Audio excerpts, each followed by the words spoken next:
Guys, good evening, good morning, good afternoon. Kain po tayo guys. Masarap yung kinakain ko guys. So, nagta-travel kami papuntang Tennessee.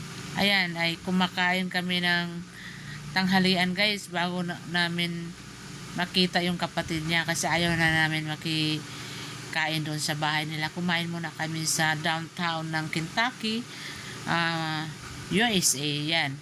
Ang order ng asawa ko ay soup. So, pumunta po kami sa Korean restaurant. Ang tawag dyan ay hot foods. Korean. Ayan. Lulutuin yan dyan sa harapan mo guys. Ayan. Sasalukin mo yung sabaw habang kumukulo. Lutuin mo lahat. Dapat mong lutuin. Kaya, ayan, nag-over voice na naman ako. Voice over o over voice. Bahala na yan dyan. Lakalan rakas na. Kasi guys, may tugtog. Diba? Luto, kain. Puro kinakain ko. Ayan, puro. Sabi ng asawa ko, anong kakainin mo? Sigaw ko, meat. Sabi, meat. Tapos may mushroom ako dyan. Ano pa? Onion. Ayan, tapos may noodles. Ang sarap-sarap ng kinakain ko guys. Basta nagbabiyahe kami. Tumaba ako sa Amerika ay. Ang dami ko rin nakain. Kasi pag sinasabi niya, kain tayo sa labas, ito yung kakainin natin. Hindi ako nagmimerienda. Pag tanghalian, sabi ko, alauna tayo kakain para yung gutom ko ay marami. Naku, daya-daya ko pa, no? pagutom blues kasi, yung parang, kung kakain ka dyan, mayroong babayaran, mga $35 yata. Tapos, order ka ng gusto mo, kung anong orderin mo. Dadalhin sa harapan mo yung mga hilaw na mga karne, manipis nga lang ang palagay ko dito sa Pilipinas mayroon na rin yan, yung sinatawag nila na shabu-shabu. Tingnan mo na yung mushroom mo, susubo ko yan, pero ang init-init yan, baka iluluwa ko din. Tingnan mo man, sa katakawan ko. Diyos ko Lord, matakaw na kumatakaw. Basta magpakabusog ako kasi walang kanin-kanin yan guys. Puro ulam, tapos noodles, yung yung pancit bihon ba? Tapos, mga gulay, ayan minilabas ko nga dahil mainit. Pasensya na kayo. Ayan, kakainin ko rin uli, akin naman yung plato na yan, di ba? Yan. Sige, kain ngasab na. Ayan, walang tugtog yan, kasi paano kaya? Di pa nasiyahan, kumuha na ng kutsara. Patsyap-syap ka pa kasi Alma. Hindi mo naman kaya yung mga maliliit, di ba? Lamon. Kasi ang gutom-gutom na. Dadalaw kami sa kapatid niya dyan sa Bowling Green, Kentucky. Diretso din kami doon sa Tennessee na guys para makita namin yung aming mga kaibigan, anak ng kaibigan niya. Anak pala ng anak niya. Yung mga po namin, dadalawin namin. Kasi Thanksgiving nga yan. Doon kami kakain sa bahay ng bunso ng anak ni Mark. So yan, every year kami bumabiyahe guys. Yung kinakain na namin na restaurant is still the same. Yung hotel na tinitirahan namin is still the same.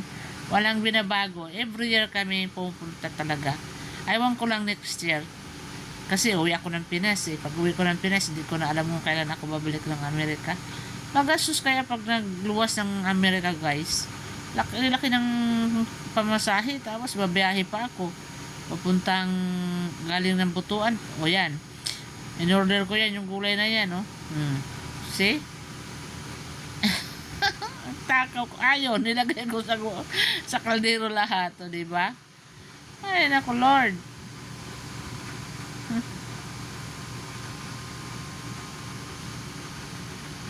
Ayan, niluluto ko.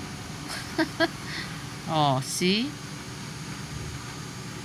Ayan. Magluluto dyan. Masarap dyan. Mayroon sila dyan, yung wari, yung bipili ka kung anong klaseng sabaw ang gusto mo. Yung aking in-order na sabaw, miso soup. Yung sasawa ko man, herbal sa kanya, herbal soup. Yung iba-ibang klaseng herbal ang nilalagay. Masarap naman. Nilalakasan ko guys kasi para gusto ko maluto agad yung gulay. Yung gulay nila masarap. Or greens. Mhm. Yan. Ang gustong-gusto ko magbabiyahe, gustong-gusto kong kumakain. Sabi ng asawa ko, wala ka nang ginawa kundi lamon ng lamon. Wala tayong magawa, lalamon talaga tayo. O diba? Sabaw. Sabaw. Inaantay ko lang maluto yung gulay. Pag naluto na yung gulay, kakainin ko rin yan. Walang sabi-sabi. Ayan. Tinitingnan ko talaga yung kung maandar ba yung aking tawag dyan, stove. May stove yan sa tapat, yung parang siya, glass stove. Tapos ayan, pag kumulo na yan, ibig sabihin luto na yung gulay mo, kain uli. Sabi ng asawa ko, ang lakaw-takaw ko daw. Sabi ko, wala kasi ito sa Surigao doon sa amin guys, sa probinsya namin, wala yan. Sa Amerika ko lang yan natitikman. Pag pumunta ako, lalamon ako. Sabi ko nga sa asawa ko, minsan-minsan lang minsan lang mabuhay, kaya tudo mo na. Kaya kumulo na, yan. Kakainin ko yung mga gulay, Ay, Diyos ko Lord. Yan ang sinasabi. Luto mo, kain mo. Ayan, ayan, diba? Karne yan guys. Beef yung in-order ko dyan. Manipis na pagkahiwa para madali maluto. Tapos meron din sausage. May sausage. Kung ano-ano na in-order ko. May hotdog. Gusto mong umorder ng itlog. Lutuin mo dyan. Yan. Lamon uli. Kuha uli ng sabaw. Sa sobrang lamig-lamig guys dyan sa sa snow. Nag-i-snow dyan. So, sabaw uli, higop uli, ayan, laklak uli, lamon uli, diba? Sabi ng asawa ko, sige, lamon ka ng lamon. Sabi ko, para pagdating ng guys, ng dinner, na lang yung orderin ko? Vegetable salad, diba? Wala nang karne, vegetable salad na. Sarap. Sarap na sarap. Diba? Yan, sige.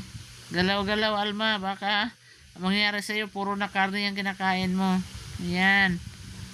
Tapos ang kapal-kapal pa ng jacket mo. Dahil ang isno-isno nga. Ang isno-isno, ang lamig-lamig.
Where the sanctuary would be like here, perpendicular to the other part of the church house. And that covered walkway goes all the way from this to where the sanctuary connects in. Right in the middle of that there's a light on top of that walkway. I mean, that canopy that covers the walkway. Did watch that. It's about 6 seasons. Old Western. Yeah. Now I'll tell you one I watch, and I don't think it's meant to be comedy, but there's a show that I watch now, and I didn't.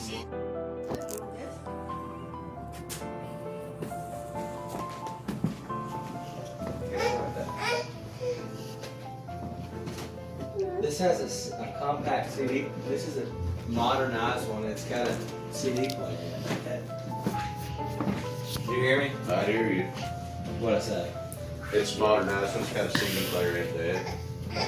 What? You don't want Michael over there. You like Noah over there. What, you can hear? You can hear things?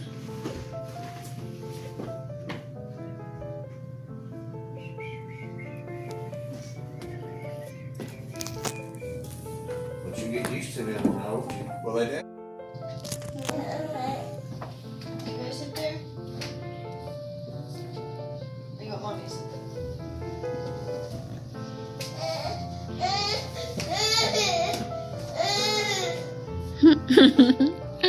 She don't know what she's doing.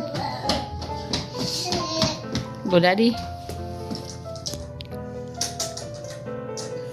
She may be getting hungry. Yeah, let's figure out what we're gonna eat. What did you do any reading? No, no, bebe, no, no. No, no, bebe.